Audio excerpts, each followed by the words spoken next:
senhor saiu da Holanda para o Brasil, já para o Brasil? Ou foi para alguma outra região? Não. Foi direto para o Brasil, para as Juiz de Fora. Tá, em que ano foi isso? Em 60.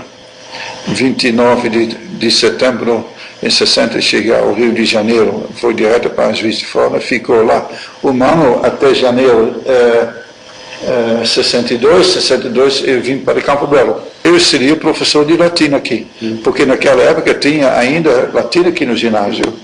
Então eu comecei a me preparar para dar as aulas de latim, igual Antônio também, começou a preparar para francês, porque não foi na mesma época, o Tom. Ele estudava francês, eu estudava latim para dar aula aqui, porque já sabia latim, porque tinha estudado latim lá. O Tom também sabia alguma coisa de francês, ele ia dar francês aqui. E quando começavam as aulas em março, o latim foi abolido e o francês também. E Tom ficou sem francês, eu fiquei sem latim. Então o padre Justino me indicou para dar aula de geografia, para começar desse jeito. E assim comecei a me preparar, fiz os cursos aqui em Três Corações, em Barbacena, em Formiga, para me preparar melhor para ser professor aqui.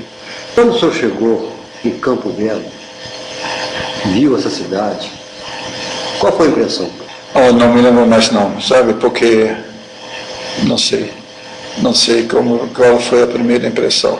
Eu sei só que vim aqui para o Colégio Dom Cabral, porque aquela parte aqui ao lado não tinha ainda, não.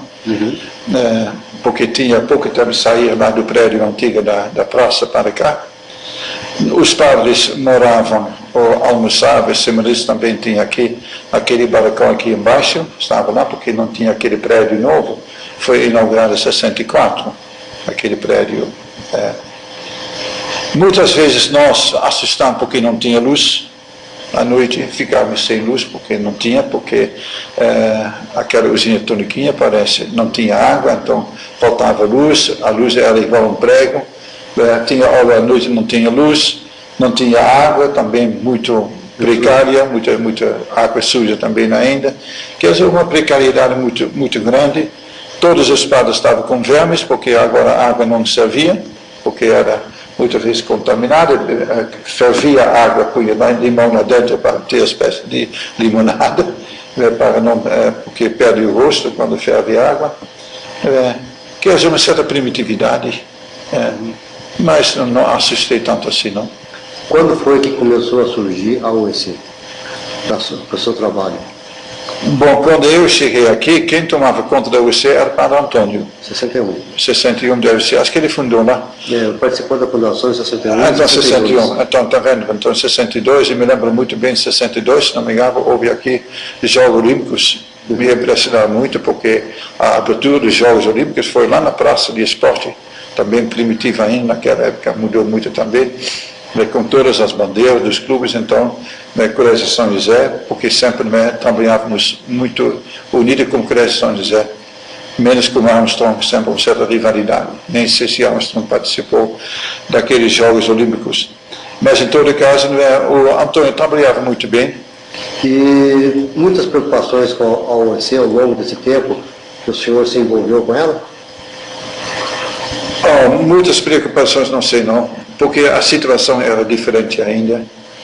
O que a gente fazia, por exemplo, aqui, acho que abria todas as noites, você também deve saber, porque hora dançante nos domingos, contra o gosto, às vezes, do Padre Pedro, o Padre Arthur. O Padre Arthur também era muitas vezes violento nesta parte. O Padre João também, porque incomodava, porque era acima do UEC, então era uma música, não podia ter música, porque fazia barulho, namorava, a luz escura, porque também uma espécie de boate, porque a turma já estava querendo isso, luz não clara não, outra luz não pode, porque vai da igreja, não sei o que mais.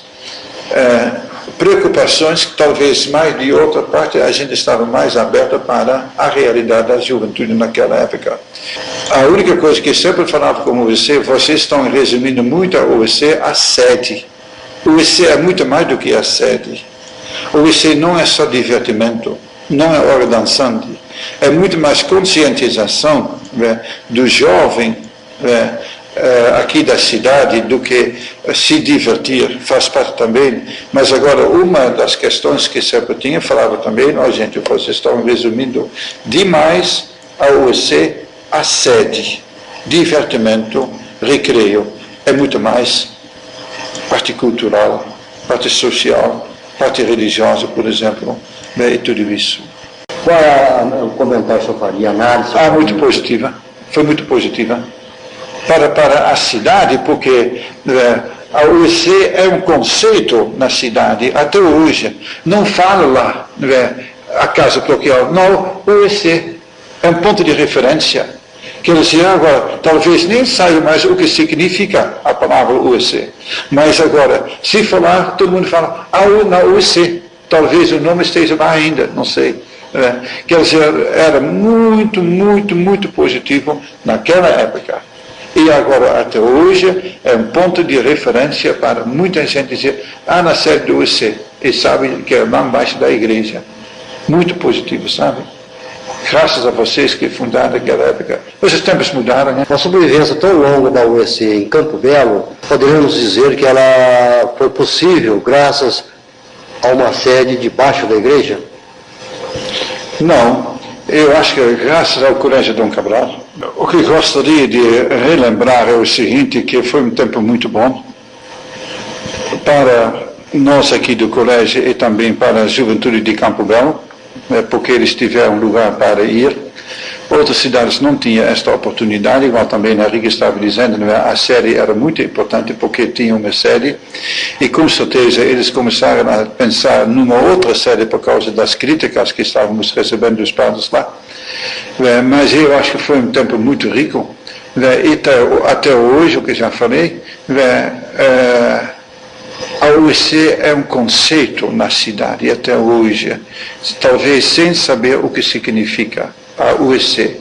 Então, você conversando com as pessoas mais adultas agora, daquela época, está ótimo. Mesma coisa com o movimento de Shalom, por exemplo. Passou, era. Mas a gente encontra, hoje encontrei ainda uma de 70, de Fez Shalom 70 e tanto, que é quase 25 quilômetros. Então, são essas coisas que marcam também o sujeito. Aqueles que têm participado da UEC, principalmente da diretoria da UEC, então receberam uma marca assim, dizer, eu fiz alguma coisa para a juventude, para mim foi um tempo muito rico, igual também a Henrique está dizendo, eu trabalhava no rádio, foi bom trabalhar na rádio para fazer programação. Talvez não para todo mundo, mas aqueles que trabalharam ativamente dentro da UEC, então foi um tempo muito rico para mim, ao menos foi um tempo muito rico. Mas ao mesmo tempo vou dizer, já era. Eu acho que nós não voltamos para trás, porque os tempos mudaram. Só se conseguir uma coisa diferente.